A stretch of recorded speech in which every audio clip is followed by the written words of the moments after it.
This is The Joe Gaither Show on BamaCentral.com.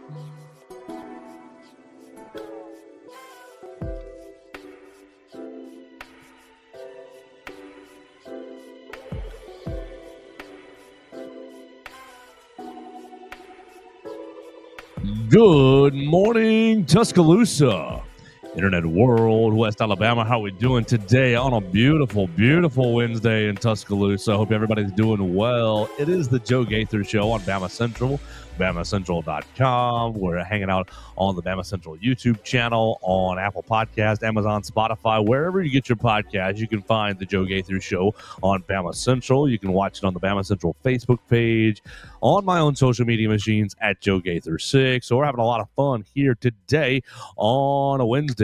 We're in the Derek Daniel State Farm Studios. We want to encourage you to call Derek Daniel today for all of your insurance needs. 205-758-3391. Like a good neighbor, Derek Daniel is there. He'll help you with your home, life, auto insurance needs. So we hope you give him a chance to earn your business with a free auto insurance quote. Call him today, 205-758-3391. Like a good neighbor, Derek Daniel is there. Call and see how much Derek can save you today.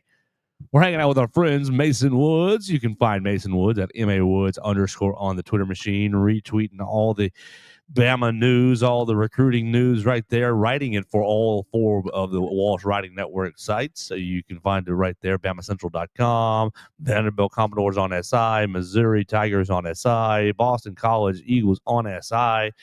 It's right there with writing recruiting news for all four of those sites. Follow him at MAWoods_ on the Twitter machine. What we're going to do today is go over back to the Malmore Athletic Facility. We were there yesterday.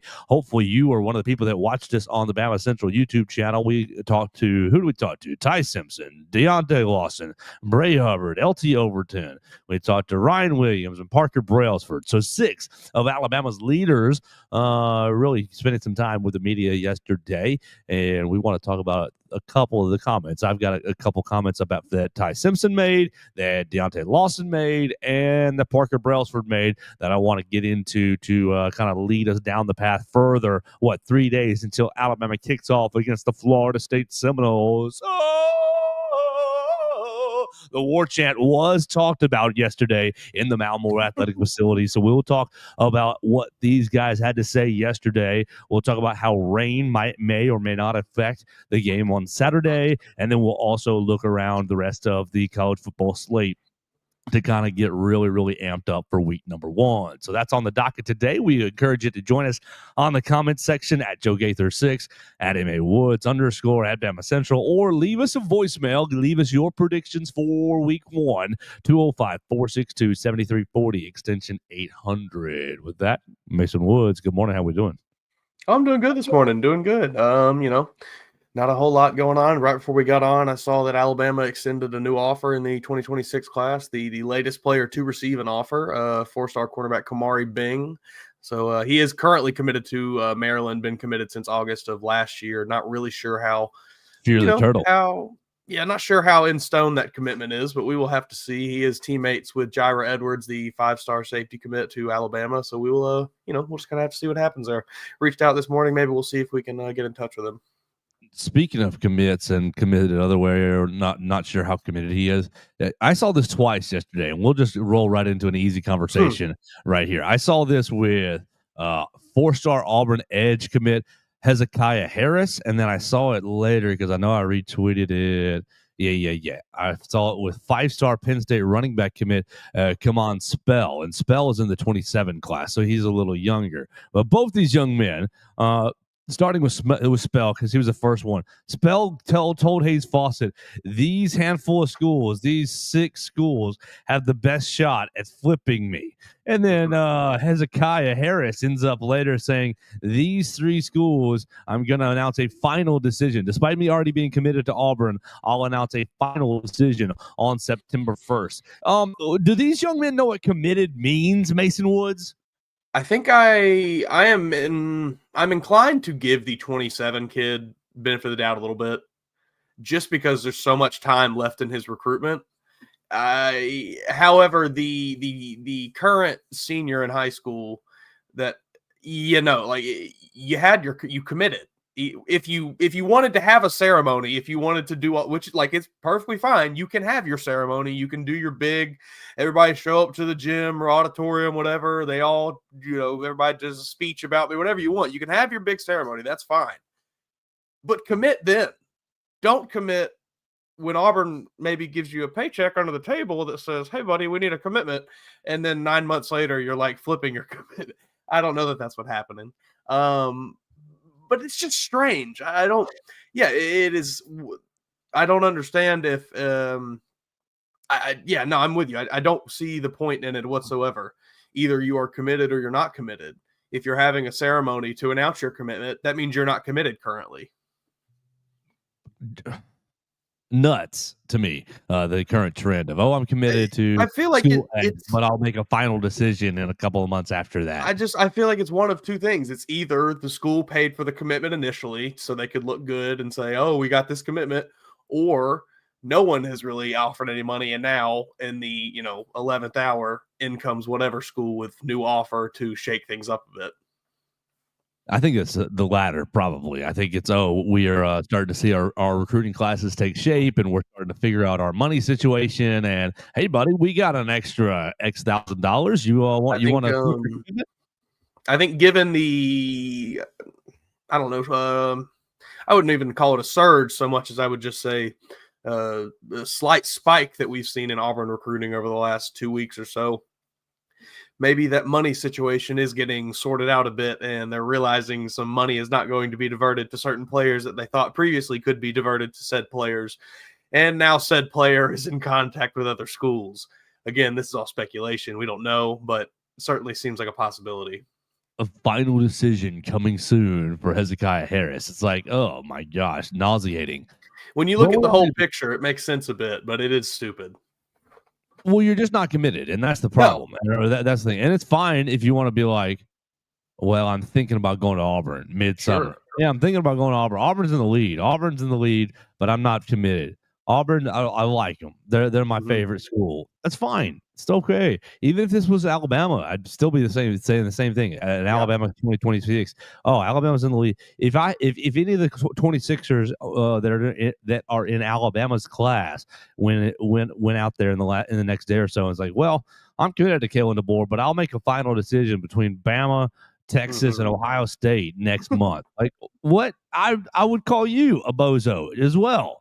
So just a nauseating trend that's starting to pop up in the recruiting sphere. Interestingly, we have seen almost the exact opposite with this year's Alabama class, with this 26 class. We've seen, shutting it down. Yeah, I mean, it's like every other week or so we get a new commit just says, all right, I've officially shut it down and we're rolling with the tide. I don't know, maybe that's telling of where you are as a program. Who knows? All right, so that's just a trend that I saw online yesterday. Yeah, I don't like it either. Let's get into some actual news, some actual discussion about this Alabama football team. We did spend time, as we said, with those 6 leaders. Do you want to start with Parker? Let's do Parker last. Let's do Parker last because I think his comments will lead us into a greater discussion. We will talk about either Ty's comments or Deontae Lawson's comments. Which one do you want to get into first, the offensive or defensive leader of the team? Let's go with Deontae Lawson because you're going to have to inform me because I've not actually had the chance to watch him yet. I got through most of the other ones, but haven't gotten to Deontae yet. So that's okay. That's all right. You're gonna go onto the BamaCentral YouTube channel and watch Deontae Lawson, and then I'm gonna rewind it and watch it again, and rewind it and watch it again and again and again. Exactly. You unsubscribe, unsubscribe, resubscribe. You'll enjoy the comments in that video talking about your reporter. The reporters asking bad questions. Anybody can get a credential. All right, buddy. Good luck with you to you with that. But Deontae Lawson had 2 things that stuck out to me during his 9-10 minutes that he spent with the media sphere. We were standing right in front of him, and the first part of the questionnaire, the first part of the press conference, ended up really landing on Thomas Castellanos and his trash talk, and people asking him about, well, is that really extra motivation? Does that really make you want to play 3%, 10%, 15% harder? Does that really let you find that extra gear? And Deontae Lawson was basically like, we hear it and we do want to play well, but you still have to do the right things in preparation. You still have to, in the summertime, hit the weight room right. You still have to watch the film. You still have to go to practice and do the drills and do the mundane, Yeah, do the yeah, mundane yeah. well. It was like, so no. If you're just motivated by the trash talk, then you're not really motivated, was his kind of point. If you're just motivated by him talking trash about Nick Saban not coming to save you, then you're not really motivated, and you're probably not doing the right things for the right reasons. And so he was like, yeah, we hear it, but I think that it's more important to be doing the right things for the right reasons. Yeah, I mean that's the correct perspective to have. Now, would I have liked to hear him say that? Yes, that gives me, that takes me from 100% motivation to 200% motivation or something along those lines. Sure, I would like to hear some kind of line about that. And I do think he's right. Like it should not be the basis of your motivation, but I absolutely think it should add a little extra, zing on it. Maybe at the end of a play when you're deciding, oh, should I get up right now? Well, maybe you lay on the guy for an extra second or so because he said some trash talk. I think that certainly plays a factor. But yeah, he's right. If that is the only thing motivating you, you're not. In the end, you're probably not going to be very successful because you kind of get to the point where you just have to start making up your own motivation if nobody's trash talking you, and then that's not a great spot to be. LT Overton did give you some of that juice, talking about, we want to really get after him. But I appreciated. I spent my time with Deontae, so that's what really stuck out to me. What else stuck out to me was who Mason Woods is playing Tommy Castellanos in practice for Alabama. I love this so much. If you aren't reading BamaCentral.com, first, you're a fool. But if you didn't get to it yesterday, I know you read it every other day. Yesterday, we wrote about these comments, and he revealed that one Jalen Mbakwe is basically playing scout team quarterback Tommy Castellanos. Jalen Mbakwe, former Clay Chalkville quarterback and defensive back, and state champion, 6A state champion. Had I looked it up for yesterday's article, 282 total yards in the state championship game against Ryan Williams in Saraland, 4 total touchdowns, and won the game, winning the MVP of the game. So he's got experience playing quarterback, and he is taking on the role of scout team quarterback to prepare the team for Tommy Castellanos. How disrespected do you have to feel if you're Tommy Castellanos that they have taken a defensive back to emulate your game as a quarterback? Oh, well, he's a wide receiver now. He's a wide receiver. Sure, yes, sure. No, I mean, I think it's perfect. It's a perfect use of Mbakwe because, God love the kid. He's been buried on this depth chart, unfortunately. It just is what it is. It's just kind of, par for the course. You made a late switch to a position that, yes, you can play, and I think there's a chance that you can have success there, maybe down the line a little bit. But you made a late change. You got to the game a little later than everybody else in that room did, and then they also brought in some big time freshmen that are going to be impressive, and some good transfers and so on and so forth. So you've just been bumped down further and further and further throughout the offseason. So utilize the athlete. He is still a 5-star athlete. He is still a world-class athlete. So utilize what you have in him in any way that you can. And I think it's a great way to, one, get him involved, probably make him feel more involved, because I'm sure he does not feel like he maybe once did, being relatively featured in that defensive back at one point last season, or that defensive back rotation at some point last season. But it just keeps him involved. And I think again, it's good preparation. He is probably the closest thing that you have on the roster to Thomas Castellanos at a quarterback position. Yes, somebody comfortable taking snaps. You don't have to teach, some random. You don't have to teach Latzia Brooks how to take a snap. Sure. I'm sure he could, but I'm just throwing a name out there. He's back there. It's like, I've back in the familiar position. Ryan Williams says, Ryan Williams was talking about it, and he said, I saw him hit a pump fake, pull the ball down and go on somebody. He really faked somebody out. I bet he's been having fun with it. Well, Deontae said he's been talking a lot of trash. So maybe trying to find the mental edge that Tommy Castellanos is doing as well, saying, he's been out there saying we can't tackle him and trying to get everybody fired up. He brings good energy to the position. I bet he's out there ripping off 25, 30-yard runs, like you just said, Ryan Williams said, pump faking dudes out of their shoes. I imagine he is not, if you're a defense, he's not fun to deal with. Ryan said that he's getting deja vu from that state championship game. He's like, I'm trying not to watch him. I'm getting deja vu. Oh man, yeah, no, I love that. Bad memory. It's a perfect utilization of Mbakwe's skill set, just given kind of where his status is on the team right now. If you haven't gotten a chance to watch Brays, Mason, don't watch it. Bray is the most straightforward SOB in the world. They asked him, well, what kind of look is Jalen Mbakwe giving him? He's giving us a good look. Yep. He's giving us what we want. Well, that's what you want from a scout team. Getting a good look. Good stuff. Oh. Thanks, Bray. Thanks, Bray. Groundbreaking stuff. Bray is straight to Bray just wants to play football and go hunting. That's what. Yeah, that is the vibe that I get from him. I don't know if you watch the Netflix SEC thing, but no, it very heavily featured the Weeks family. Whit Weeks, Will Weeks, all the Weeks kids from LSU, and that's how they are. You can just tell it's just we just like to play football and go hunting. And if Alabama had allowed themselves to be featured, Bray Hubbard would have been the star of this offseason because of the exact same thing. Right. I mean, he was fine yesterday, but it was 7-8 minutes of. Well, Bray, who stood out to you? They all have. Well, Bray, who's what defensive back has been doing good? Well, we've all been doing good. It's like you got to come up with a really good, just off the wall hunting question for him. See if you can just get him rolling on something one day. I need some. If you're a hunter, leave us a question because I don't know anything about that life. Actually, I'll just ask my girlfriend's dad, and he'll be like, ask him what kind of gun he uses, that sort of thing. I guess. But Bray was just straightforward. Well, I bet Bray's a bare hands kind of guy. He just tackles boars out in the wild, rips their neck out. Yeah. I can see that he's got he's probably got the Rambo face. Yeah, I can see it. But hearing that, we've been playing on this will Alabama cover though 13.5.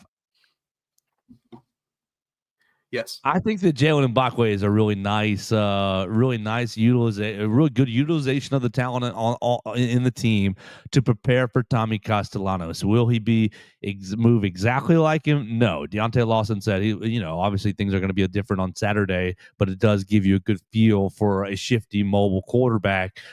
He said that Jalen throws left-handed, and so the ball looks at. He said, "Oh, that was a little funny watching a left-handed quarterback, but still." You get a pretty decent idea. I mean, he's a damn good athlete. I'm almost certain that he is a fair amount faster, a fair amount quicker, a bit shiftier in the open field than Thomas Castellanos is.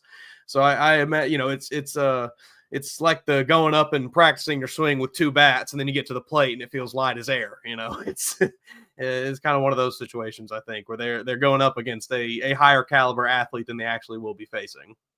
Yeah, so I think that's a great thing to. Well done, Kalen DeBoer. Well done, Kane Womack. Well done, entire coaching staff getting somebody who's going to look similar to Tommy Castellanos out there testing the defense. Rush lanes was a heavily talked about theme yesterday. LT Overton, Deontae Lawson, Bray Hubbard all talked about. Well, we got to have disciplined rush lanes. We got to have good rush lanes because we can't create a seam for him to escape out of. So look. If you do that, you keep him bottled up in the pocket, make him throw that football. Ooh, I think that things will go well for the Alabama defense. It's just gonna be like the whole front seven. Each player up there is gonna have 6 tackles exactly. It's just gonna be perfectly split amongst everyone. It's gonna be great. So there we go. That's comments from Deontae Lawson. Let's move into comments from Ty Simpson.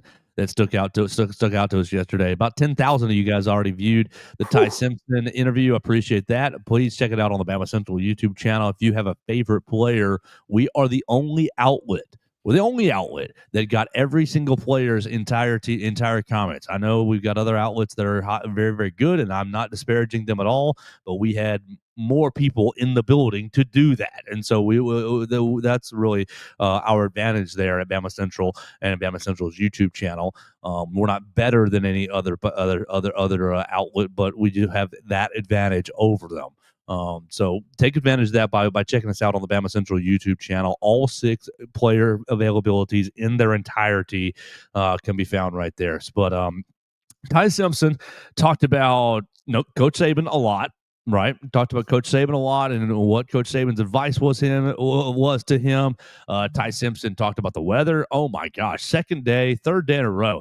Really, Monday was fine. Tuesday was just beautiful, and today getting over to the stadium again, or getting over to the studio again, just absolutely pristine. I know your boy Rusty loved it getting out there this morning. It's amazing. I saw this morning right before we started recording from James Spann that in Birmingham today for August 27th, it was a record low of 57 degrees, and fall is in the air. Football is back. Yeah, it's all culminating. It feels like the first week of October right now, which amazing. I love. So we'll see. I desperately hope that this means a cold winter, but we will just have to see. Yes, I do too, for sure. But Ty basically was he got in front of him. And he was like cutting up with the media about how cool it was. He was, man, you guys are from Alabama too. You know how hot last couple of weeks, man, has been so hot. And I think the weather in Tallahassee is going to be more mild than I expected, but we'll get to the rain comments in a little bit. Essentially, he was commenting about Parker Brailsford. Oh, such a great relationship. That's my guy. This, that, and the other. Talked about just playing within himself. They asked him if he's played in front of any big crowds before. Obviously, he's been backup quarterback, so he's been down to LSU. He's been up to Tennessee. He's been over to Auburn, but he was not on the field dealing with those elements directly. He was kind of probably signaling and doing all kinds of, an ancillary role. This time he's going to be down, sit, hut in the big crowd. And he goes, well, not many high schools in Tennessee. Not many high schools in Martin, Tennessee have big stadiums like they do down here. He's like, he was complimenting some of the Alabama high school stadiums. And he's like, not many great big high school stadiums in Martin. No, I would imagine what do we think the biggest crowd he played in high school was? 1,000 people, maybe? 2. Yeah. Ty. 2,000, yeah. 2 is kind of my guess. Not a lot of folks. It's not, we've talked about, it's just not it's not like Texas. It's not like Georgia, it's not even like Alabama. It's just high school football isn't as huge of a deal there as it is in some other places. But the comment that stuck out to me and what I want to build a conversation around was his comment when talking to Coach Saban. And he had a couple of times where I talked to Coach Saban and he said this. But he said, oh, what do I need to do this week? What do I need to do this Saturday? And Coach Saban gave him the coach speak line, which is not wrong by any means. Ty, all you got to do is make sure you end every drive in a kick. Even if it's a punt, you end every drive in a kick. That way you give your defense a chance. You don't leave the team, quote, dead in the water, I believe was the actual quote. We're not dead in the water he's talking about interceptions here. He's talking about fumbles. He's talking about pick sixes and, big flips on the scoreboard. So end every drive in a kick, Mason Woods, is the baseline goal for Ty Simpson. That is the same advice that I received when I was about 16 years old and my football team was 0-6, previously 0-10 the year before. We went on to lose 4 more games to finish 0-10 once again.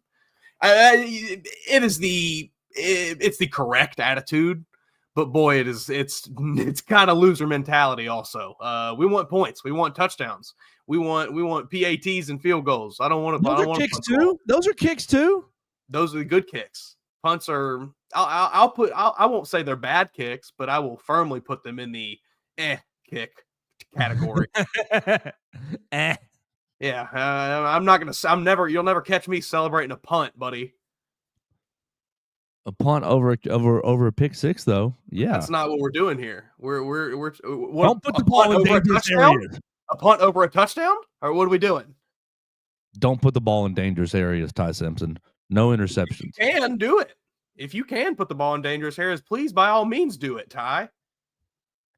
Theo Fernandez, I don't know if you listened to a whole lot last week, Mason, because you were on vacation. And when I'm on vacation, I unplug. So no hate if you didn't listen to it. But Theo has been pretty set in, Ty's going to have a first half interception. I don't think it's all that unreasonable. I still don't necessarily think he's going to really like push it enough to throw one even, but I hope that he does almost. But I don't hope he throws a pick, but I hope that he pushes it, and I hope that he has the arm talent to not throw the interceptions and to just throw guys open and things like that. But we will just have to see.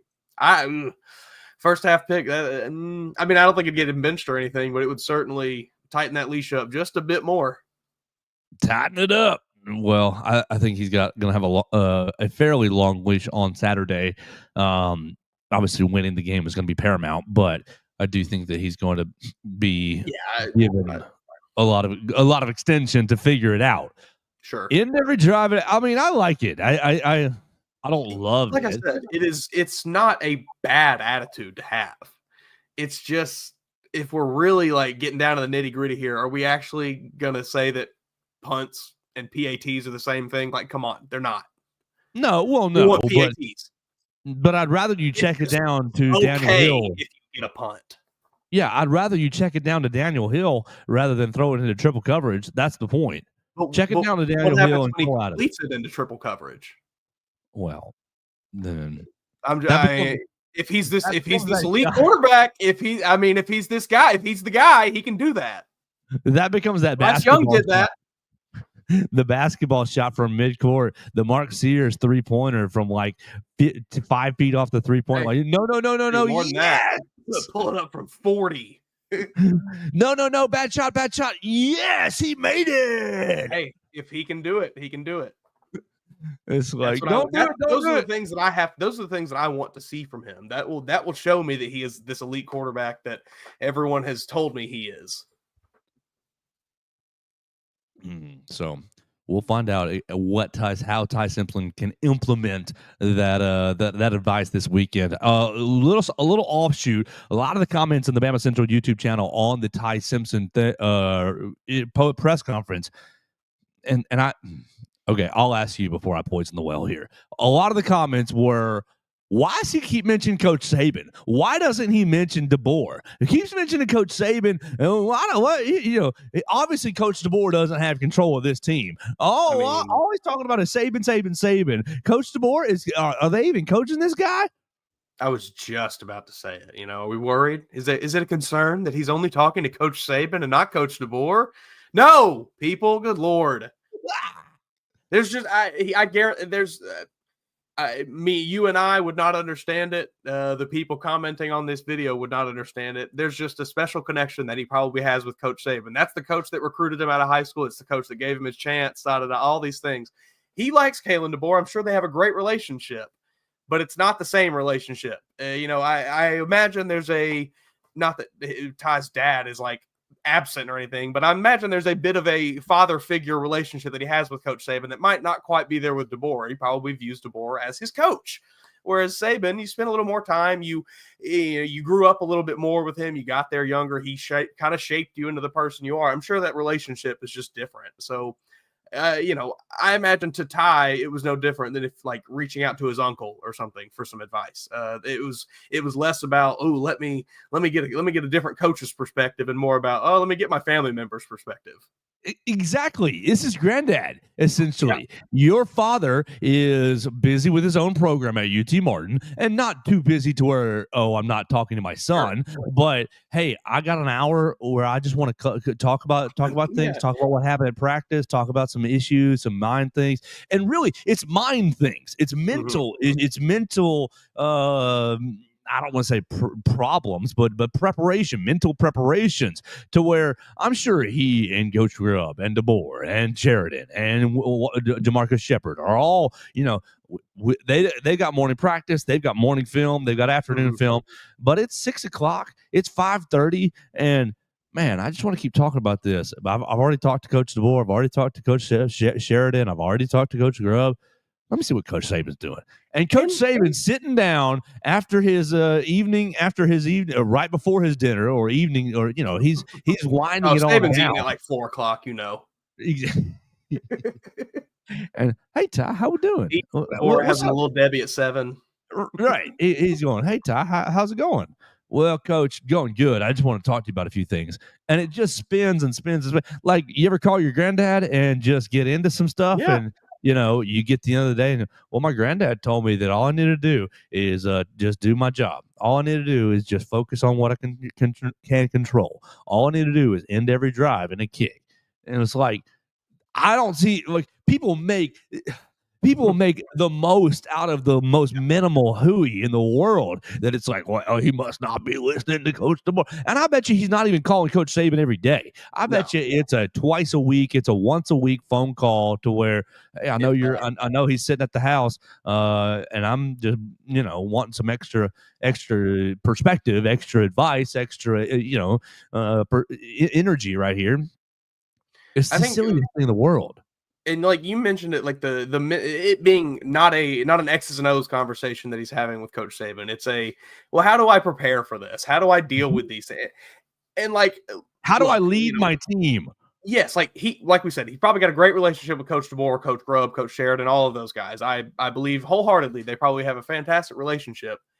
But I've got a great relationship with my boss too. That doesn't mean I'm going to go share with him that, like, ooh, I'm nervous about work this week. Exactly. Like, that's not things that he necessarily wants to talk to his coach about. You don't want to plant you just got done fighting all summer to win a starting job. You don't really want to start planting seeds of doubt that, like, ooh, now I know that Ty's a little nervous about this game. I don't think that's necessarily, I don't think that's what you want to be sharing with DeBoer. That's what you have Coach Saban for. That's why he's, I imagine, given all of these players full access to call him when they need and things like that. And that's why I imagine many of them probably do. Exactly. It's, Coach, you used to say whichever quarterback wins the team, wins the job. Well, now that I've won the team, how do I keep winning the team? And now that I've won the job, how do I keep what do I need to do to make sure these guys know I got their back? Yeah. I don't think that's not something you really want to ask the coach that you just, had to go prove yourself in front of to win the job. You don't want to then turn around and be like, okay, thank you. How do I keep this? I think that people who are in the comment section are making a mountain out of a molehill. I agree. Last thing for the offensive side, and this is just a funny. Have you listened to Ryan's yet? Not yet. When you listen to Ryan's, count how many times he says, honestly, that's his thing. That's his crutch. Well, and you get to decide if he is being honest or not. I mean, I think Ryan's pretty genuine. Every time I've ever seen him, he always comes across very. It seems like he's pretty open about things. I imagine that's why we don't get as many opportunities to speak to him as we do some other players. Honestly. All right, so let's hit a break real quick, and we'll transition to Parker Brailsford, who I think is going to bring us into a larger conversation, and then we are going to finish the show by looking at the rest of the Week 1 matchups that are ahead of us. We've talked a ton about Alabama, Florida State. We'll keep talking about it over the next 3 days, but it is time to look around the rest of the college football slate, and so we'll do that to finish out the program. Get ready, Tuscaloosa. New Era Wrestling presents the Crimson Clash. The hottest local wrestling show in town slams into Two Dimes on Thursday, September 11th. Witness the chaos as social media sensation Big Trouble Ben Bishop brings his larger-than-life swagger to the ring. The man is 6'12". He weighs 15% of a metric ton and is bringing every bit to Tuscaloosa. Feel the heat when our new champion Sleazy C. Caden Newton defends the open title. And don't miss the brutal street fight between the modern-day Kings and the unstoppable force known as the Draw. It's the same weekend as Alabama hosting Wisconsin, so keep the Tuscaloosa energy high with the Crimson Clash. Doors open at 7 p.m. and the bell rings at 8 p.m. at Two Dimes on the Strip. Grab your tickets now on Eventbrite by searching New Era Wrestling and use promo code RADIO for 20% off. New Era Wrestling, where legends are made and the battles are epic.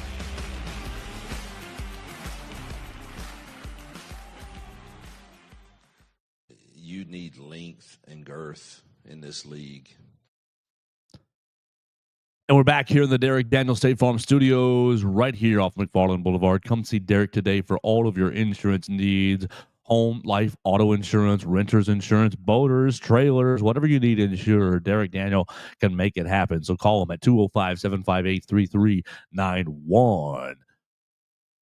Mason Woods, let's talk about Parker Brailsford, because I think Parker is really an underrated aspect for this Alabama football team. We've been kind of worried about the war chant. We've been kind of worried about the atmosphere and worried about this, that, and the other. And I think something we've discounted, Ty's going into his first start, and it's going to be on the road, and it's going to be a crazy environment. But he does have Parker Brailsford, who played at Washington and played here last year and really played well last year and at Washington, and has been all over the country. Obviously, last year down in LSU and up at Tennessee didn't go so well, but it is experience in hostile environments. Mm-hmm. He's played at Oregon. So he's played in hostile environments in his career. So he's going to be ready for this. And we asked him really what his role is. What does he see his role is from, like, obviously deeper than snapping the football and blocking the man in front of you, which that's the baseline role. But he said, my role is to keep things calm. Is to make sure the offensive line, everybody on the line knows what we're doing and feels good about what we're doing, and to keep things calm in the huddle and lining up, and and we're like, oh, how you do that? How? And he said, well, I think it's my personality. I think it's just what God's given me as my personality to be able to deal with chaotic situations and kind of assess everything and, all right, guys, here we go. This is what we're doing, and block out the noise. Mm-hmm. So I want to get us into a conversation about Parker Brailsford, and I want to take it into snapping a wet football, because rain is on the menu on Saturday. Now, maybe that can change. It definitely can change, but rain looks like it's on the menu.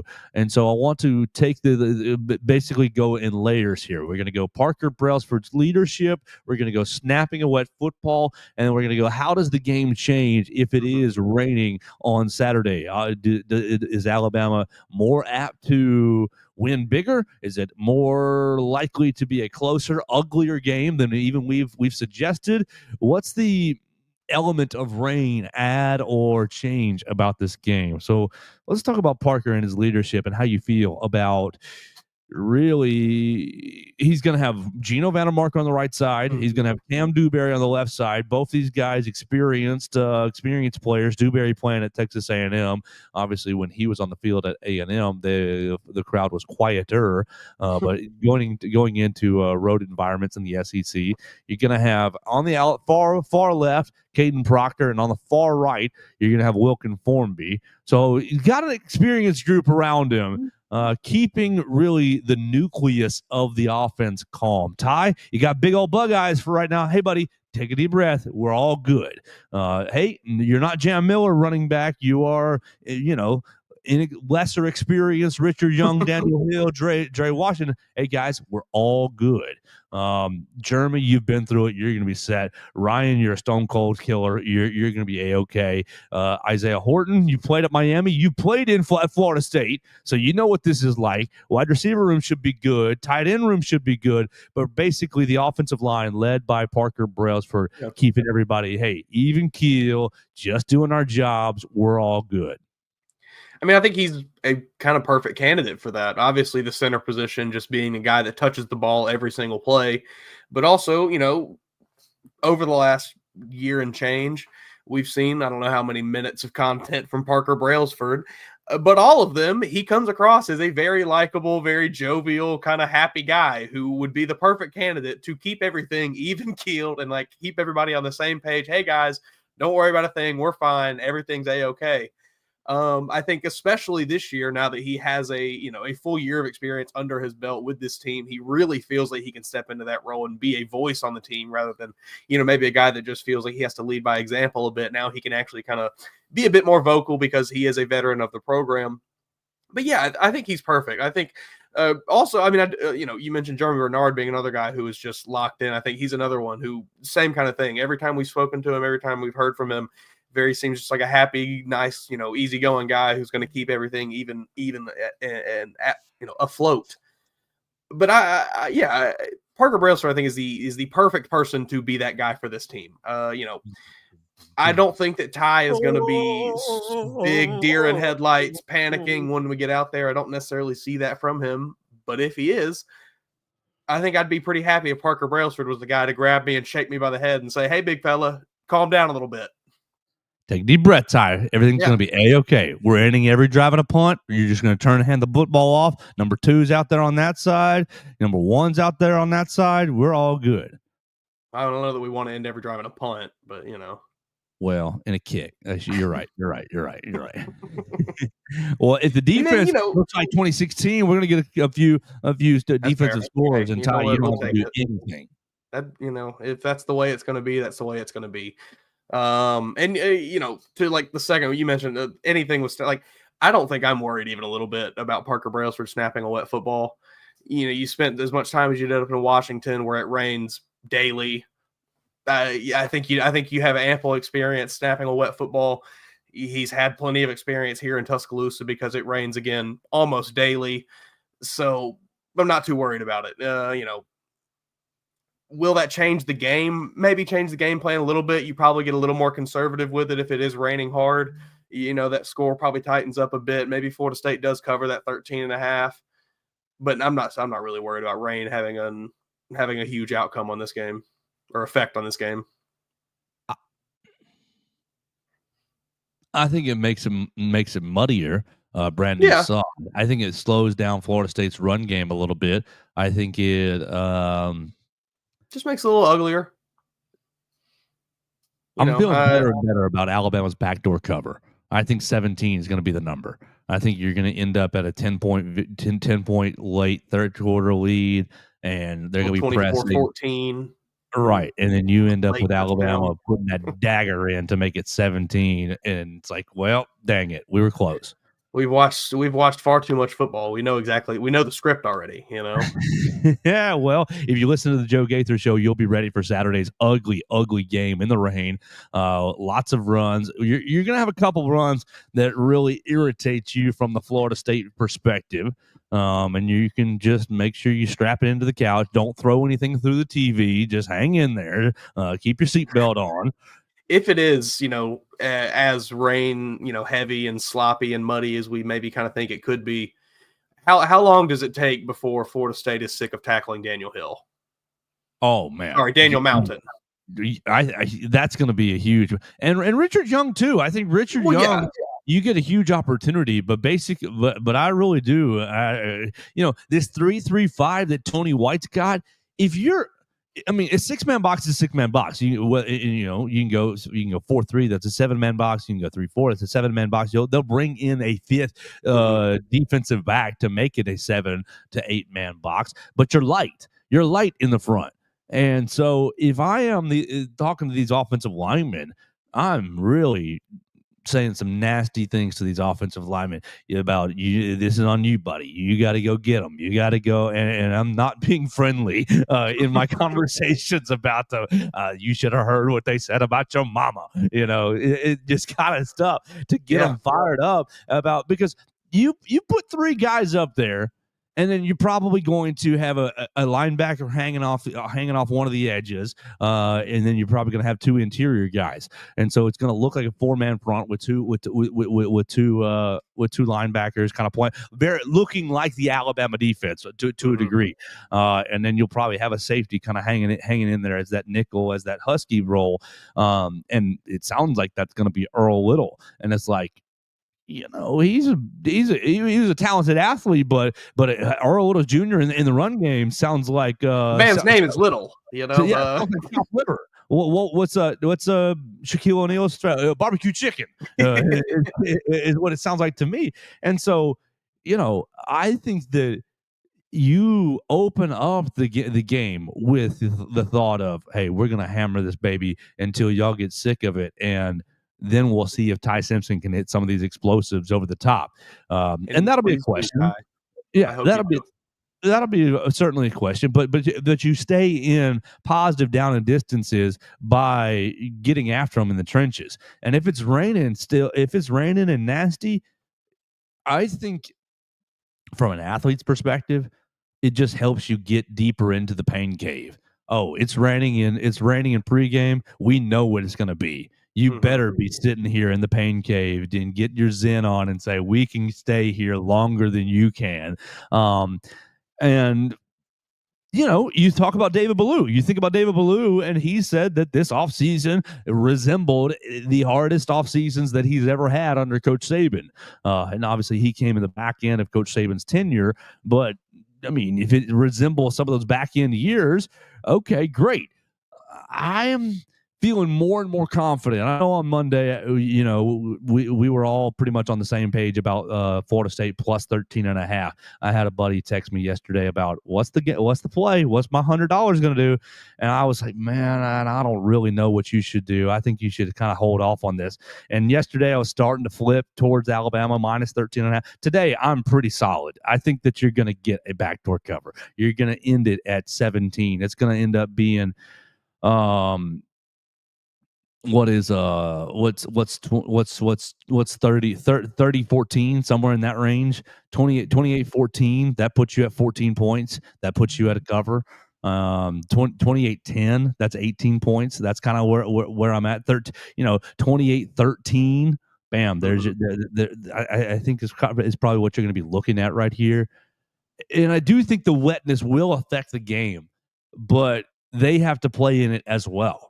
And they're going to hit you with some jet sweeps, some wide motions. They're going to try to hit you on the edge, but you have a wet ball and you're flipping that baby around. Were we talking about 1.5 turnovers for Castellanos? Smash that over with a wet ball. Slipped out of my hands, interception. You got Husky Xavier Brown. You got Husky Cam Calhoun, who's just hanging right there 5 yards off the line of scrimmage. Ball goes up in the air. Whoop! Get you interception for a touchdown. I think that I'm feeling better and better about Alabama minus 13.5. If it is, one of these kind of ugly, grinding, kind of slower paced games where Alabama kind of in the end, it's just clear, all right, Alabama has the better athletes on the field than Florida State. Florida State wasn't going to win this game from the jump, You know how those games go. We've watched plenty of them throughout the last 15 years or so.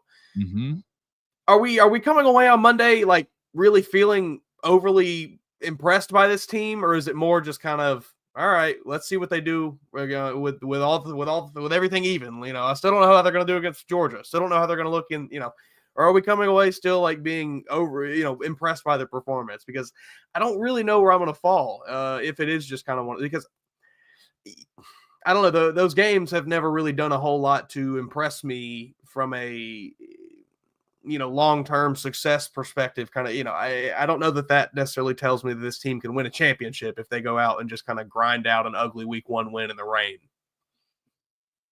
Well, it's a maturity. I mean, it will show a maturity that quite frankly, I hate to say it, but quite frankly, the team did not show last year. That's fair. And depends on how efficient it is. If it does become to 17 to 24 to in that range, then yeah, you should be. But if it ends up being like, oh shoot, it's 14 to 17, it's 17-14 Bama. It's 14-10 Florida State in the fourth quarter, and Ty Simpson, buddy, you better grind us a drive to save us. And they do, and it's 17-14 final. I think that that's where you worry about. Yeah, a bit.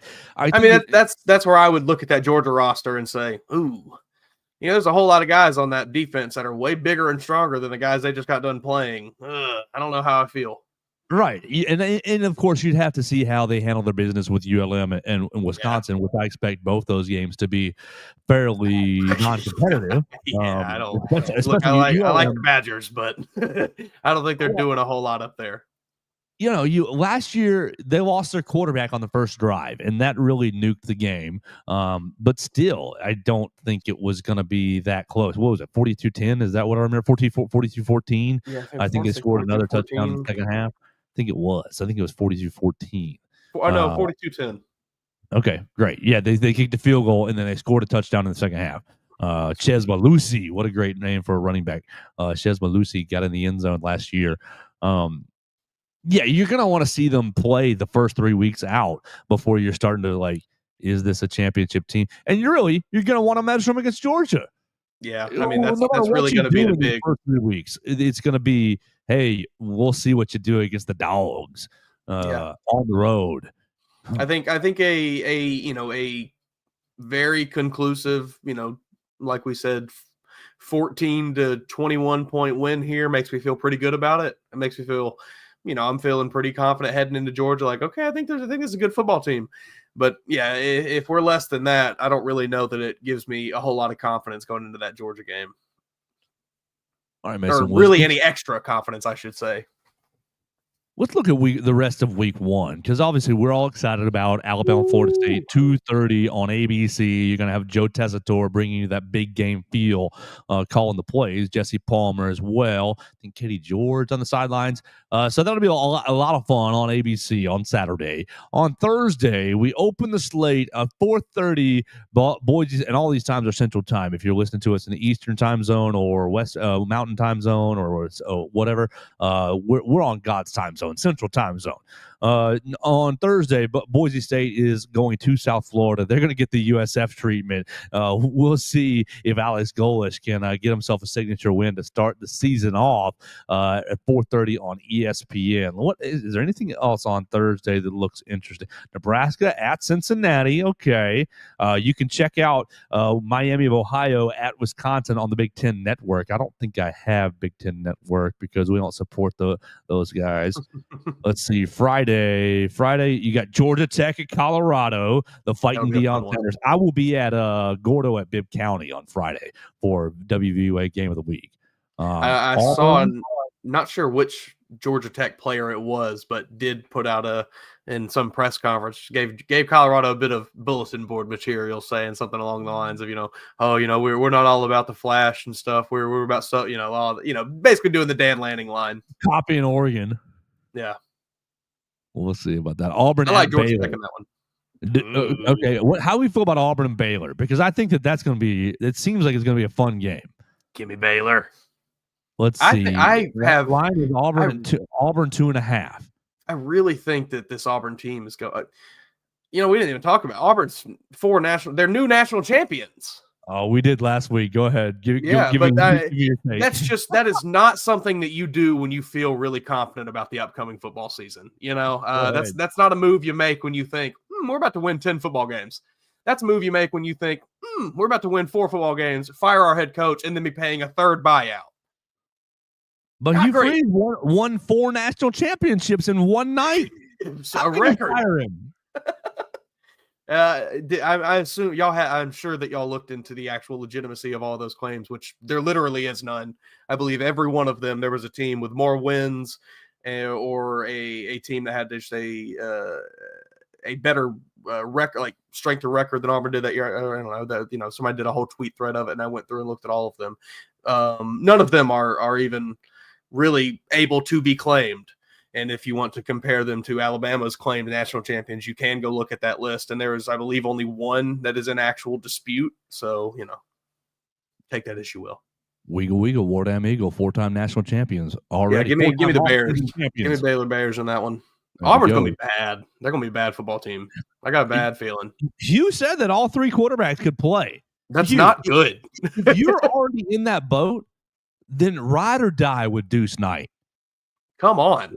I mean, it's like a GM that's about to get fired drafting a quarterback and playing the rookie. Like it's the same thing. You got to play the exciting thing, and then you can point at the end of the year and say, "Well, look at the good things he did. If you just let me get another year with him, we might be good."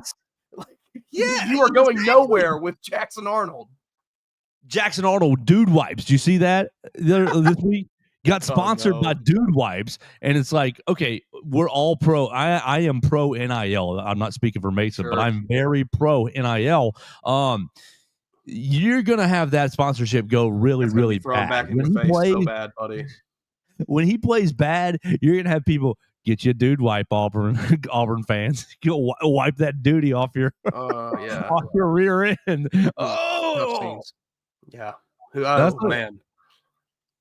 I of course we're not really we're not really selective with our sponsorships here on the Joe Gaither Show. If you want to sponsor the show, you can hit me up in the DMs at Joe Gaither 6, or find me really wherever. Our numbers are exploding. By the way, number 1 month all time right here in August, and we still have so many more days ahead of us before the game starts. So we are exploding in August. It's a great place to sponsor the show. We're not selective with our sponsors, but I think if you are the starting quarterback of an SEC school, you should be a little more selective than Dude Wife's better be paying him a whole truckload of money, because if he has a bad game, that's gonna be the social media meme, and it's gonna explode. Yeah, I hope that he's being paid someone's well rear end, and then they'll need Dude Wipes. Yeah, I don't think it's going to be a happy week 1 for Auburn fans. All right. So Georgia Tech, as you said, is a 4.5 point favorite. They're a 4.5 point favorite on the road. So they're looking good. All right. Saturday is going to be a huge day. Obviously Alabama, Florida State, 2:30. But we open up. Texas goes to Ohio State. Ohio State, a 1.5 point favorite at home. Julian Sayin or Arch Manning? Texas is losing this game. Oh, don't do it to me. Oh. Yeah, I'm right. I'm taking Ohio State all the way in this. If it was at Texas, I'd probably give you Texas. I do think it's that, like, that's the difference here. But I'm not picking Ohio State to lose at home. You are you are an awful college football fan if you have Syracuse at Tennessee on your main screen on Saturday at 11 instead of Texas Ohio State. You're going to have two ugly oranges.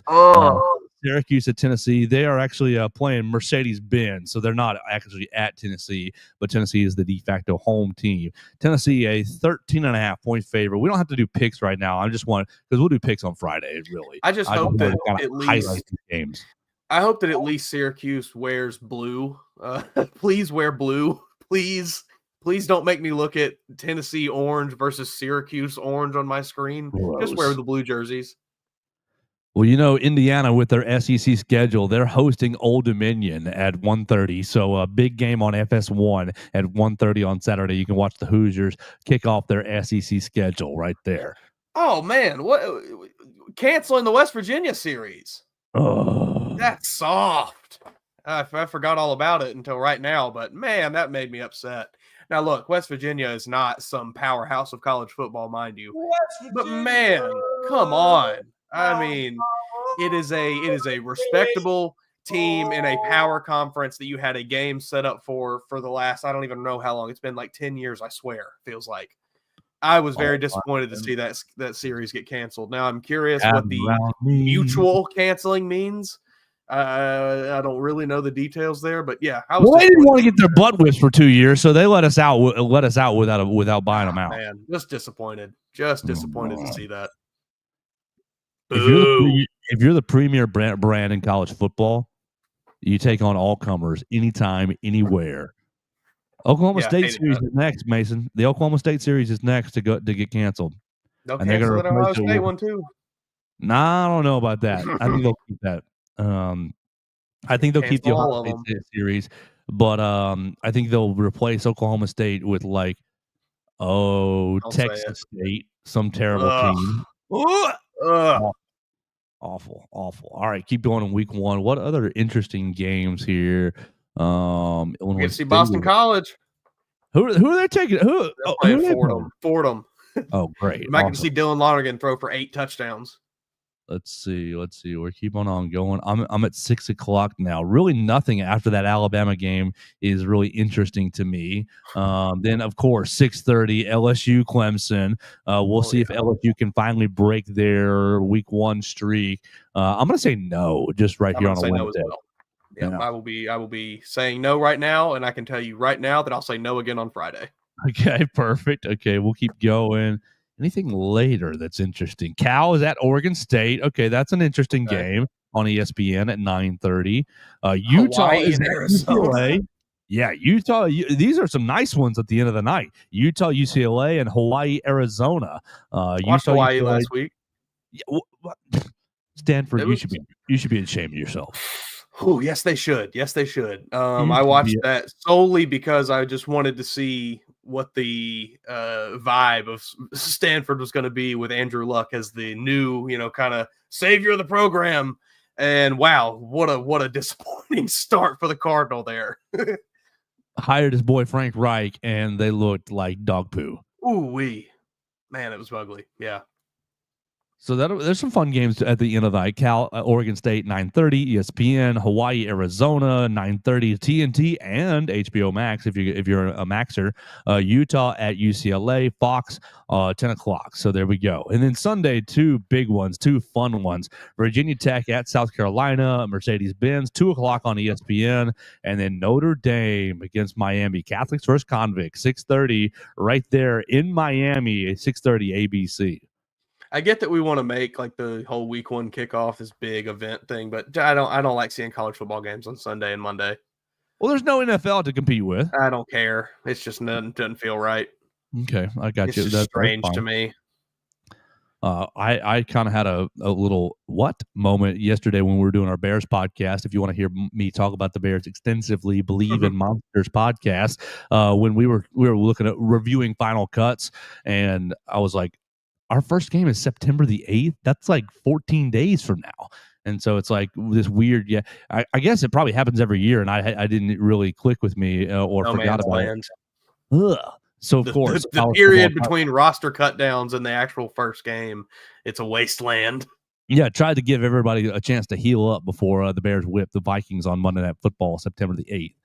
And then on Monday, you've got TCU at North Carolina. You're going to be able to see Bill Belichick. I can't wait. I can't wait. What's he going to be rocking on? Is he going with the? Oh, how I miss you. Is he going to rock? Is he going with the cutoff? Is he going to do it for game one? Just got rid of you, oh Bill Belichick. You didn't flatten that ball. It was Tom Brady. It was Tom Brady. Is Jordan going to be on the sideline? You didn't spy Jordan Hudson.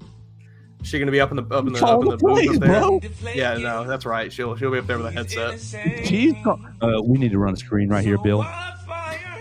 She'll be calling the plays inside and she'll zone. Be commentating the game. Inside zone. First time ever. Let's run a quick slant. Like RPO inside zone with a flare screen on the outside.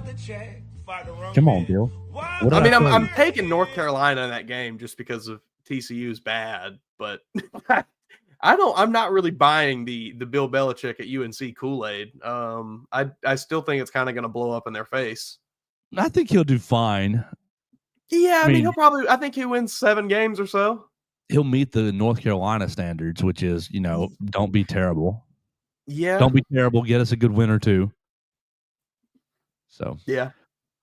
We will reach out to Katie Wyndham to see if she wants to join us tomorrow before she heads down to Tallahassee to break down this game even further, this Alabama-Florida State game. We just wanted to talk about some games that are also on our radar. We'll make those picks on Friday officially. We'll skip around and kind of make the big ones. If you are listening to the program, we want your voicemails at 205-462-7340, extension 800. You can make your picks.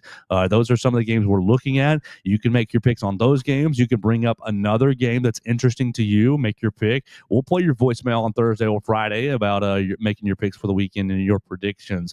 The rest of the day, pretty simple for us today. We've got the SEC Coaches Teleconference. Happens right about an hour or so. I think Kalen DeBoer is up at 11:30, and he's not going to say anything at all, but we will be logged into it and listen to it and record it for everybody's sake. We'll record it, and then we have Hey Coach tonight. I believe it's at 6:30, 6 or 6:30 tonight over there at Baumhauer's. This is the first night that Kalen DeBoer will be on Hey Coach. Last week was our friend Charlie Potter and David Ballou. We'll find out who the media member is. It's not me and it's not Mason, unfortunately. Chris Stewart, hit us up. We'll turn that show upside down. But we're going to have Kalen DeBoer on the show tonight at Baumhauer. So get over there if you want to hear that, or check it out on the Crimson Tide Sports Network. We'll hear more comments from Kalen DeBoer. And basically from there, it's going silent. 0 dark 30. No more media availabilities for the team, for Coach DeBoer, Thursday and Friday. So we will carry all your entertainment on Thursday and Friday, and we will get you ready for Saturday's game. Mason Woods, anything else you got for the people today? The guy, Mr. Kumar Brooks that we mentioned at the top of the show. If you get the opportunity, go check out that huddle highlight tape. It's pretty impressive. I'm watching a little bit here. I think he seems to be a pretty good player. All right, so we will see if Alabama can flip him from Maryland, and we will keep you up to date with all things Crimson Tide related. Follow us on the BamaCentral YouTube channel. Follow us right there on Apple Podcasts, Amazon, Spotify, Red Circle, Bubble, BUBBL, your favorite podcast platform. Subscribe, rate, and review the show. Send it to a friend. Call us on the voicemail line, and we'll talk to you tomorrow right here on the Joe Gaither Show on BamaCentral and BamaCentral.com.